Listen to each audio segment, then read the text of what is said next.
The history of lions. Lions' evolutionary history is ambiguous because most of the subspecies that once roamed the Old World are now extinct. However, a new study published in the journal BMC Evolutionary Biology uses ancient DNA from extinct lions to fill in the gaps in their history. The findings offer a new understanding of the lion's past, as well as new insights into how to conserve what remains for the future. If Bible stories and cave paintings are any indication, the lion has been lording it over the landscape for many centuries, and not just in Africa. Where did the lion come from? Lions and all other members of the cat family are thought to be descended from a common ancestor known as Proalurus limonensis, which simply means first cat, a cat-like creature that roamed the earth 25 million years ago. This small, compact creature, about the size of a domestic cat, had a long tail and sharp semi-retractable claws. According to some research, this creature was the ancestor of mongooses, civets, and hyenas. Pseudolurus, the next link in the chain, is thought to have evolved from this small serval-like creature about 20 million years ago, giving rise to 4 species of cat to cougar-sized felids as it spread across the globe from its Eurasia origins. One of these groups evolved into saber-toothed cats, which became extinct around 10,000 years ago, along with their large prey species such as mammoths. Another subgroup survived to become the 44 species of cats we know today. Present evidence. Cave paintings discovered in the Chauvet caves of France, dating back 17,000 years, show clear depictions of modern-day lions, implying that they existed alongside saber-toothed cats, and thus cannot have evolved from them, putting an end to a long-held belief. The majority of the information available today is based on fossil evidence, which changes almost every time new fossils are discovered. However, almost all of the early lion species are now extinct, leaving only 1 true species and 12 debatable subspecies, making it difficult to trace their lineage based on the scattered evidence available. Now, new research published in the journal BMC Evolutionary Biology dives deep into the DNA of these extinct specimens to learn more about their history by matching their location with their genetic makeup. Scientists can use complex calculations to determine which types of lions move to which areas, and then match these movements with recorded climatic and ecological variations to determine why. This could help us understand why they died out and prevent further declines in lion populations around the world. Meanwhile, the American lion, which was even larger than African lions and saber-toothed tigers, prowled across North America and possibly parts of South America. Other lions of various sizes and appearances lived in Africa, the Middle East, and India. Most of these creatures have since disappeared, but scientists have been able to glean genetic clues that shed new light on them and offer insights into their modern cousins, who are now facing extinction. The power of ancient DNA and whole genome analyses is used to resolve these issues in a new study, The Evolutionary History of Extinct and Living Lions, published in Proceedings of the National Academy of Sciences. The research team included Stephen J. O'Brien, PhD, a research scientist and professor at Nova Southeastern University's, NSU, Halmos College of Natural Sciences and Oceanography. The research team also included members from the Globe Institute, University of Copenhagen, and the Barcelona Institute of Science and Technology, in addition to NSU's Halmos College.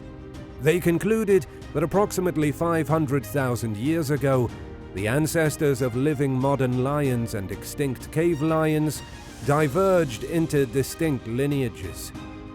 Despite potential areas of range overlap in Western Asia and prior strong evidence for widespread hybridization among other Panthera great cat species, computer simulations revealed little gene flow or detectable hybridization after the split.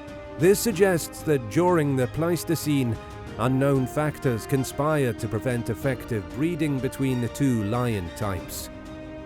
There is also no clear evidence of a decline in genetic diversity in cave lions, Barbary lions, or Cape lions prior to extinction, according to the authors. Modern lions clearly split into two distinct lineages around 70,000 years ago. One, lions found in Central Eastern and Southern Africa today, and two, Indian, West African, and extinct North African lions. Out of Africa. According to Barnett, the study's findings support the theory that lions radiated out of Africa in a series of migrations similar to humans. According to the paper, cave lions were the first to arise, splitting from their African relatives around 500,000 years ago.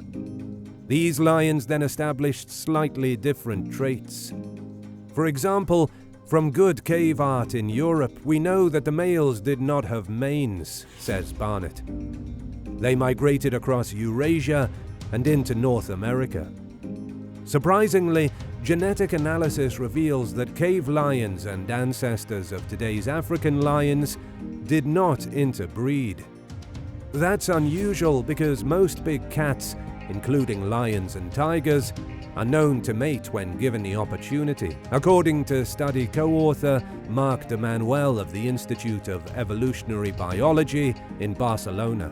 It seems likely then that something prevented them from mixing, and it wasn't just geography, as their ranges overlapped for a time in southwestern Asia.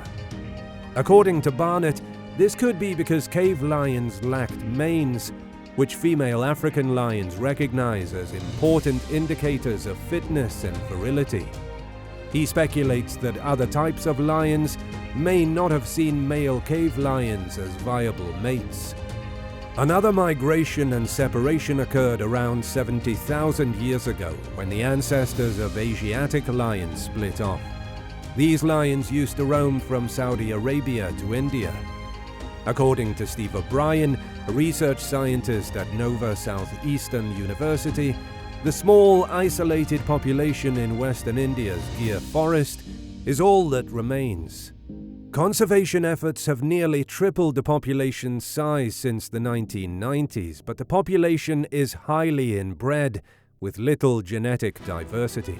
As a result, male Asiatic lions have malformed sperm and testosterone levels that are roughly 10 times lower than those of African lions. If more genetic diversity is lost, it may be necessary to introduce new genes into the population. But this could be politically difficult and controversial, according to Barnett. Origin of African lion. According to fossil evidence, the first lion-like cat, P.I. fossilis, appeared during the late Pliocene in Tanzania, East Africa, 5 to 1.8 million years ago. During the Middle Pleistocene, 800 to 100,000 years ago, lions migrated out of Africa into Europe, Asia, and North America, extending as far south as Peru and becoming the most widespread large terrestrial mammal during the late Pleistocene. According to genetic studies, at least two distinct lion lineages inhabited western Eurasia at the end of the Pleistocene: the Holarctic cave lion and the modern lion. It has been suggested that a population bottleneck of the modern lion allowed a single population of lions to replace older populations in Africa and southwestern Eurasia. This single origin replacement model of modern lion evolution is similar to the recent African origin model of human evolution, as opposed to the multi-regional evolution model, in which modern Homo sapiens evolved in Africa and went on to replace other hominids, e.g. Neanderthals. Extinct cats. The researchers assembled genomes of individuals from 3 other extinct lineages as part of the study: Barbary lions of North Africa, Middle Eastern lions, and Cape lions of South Africa. All 3 had slight differences in appearance, but new genetic data shows they don't qualify as different species. Their findings mostly support the currently dominant view that there are 2 lion subspecies: Asiatic lions and populations from Central and West Africa are known as Panthera leo, while animals from East and South Africa are known as Panthera leo melanocata. The paper does, however, suggest that Central African lions, of which there are only a few hundred left, are more closely related to East and Southern African lions, though more research is needed to confirm that finding. Scientists have suggested reintroducing lions to West Africa, where they are critically endangered. Only about 400 of them remain. The study discovered that because West African lions are most genetically similar to the extinct Barbary lions, West Africa could provide a good source population if any reintroduction efforts gain traction, though this is still an unlikely scenario. That's all for today. Thank you so much for watching, and please don't forget to subscribe and hit the bell button. Until next time, farewell.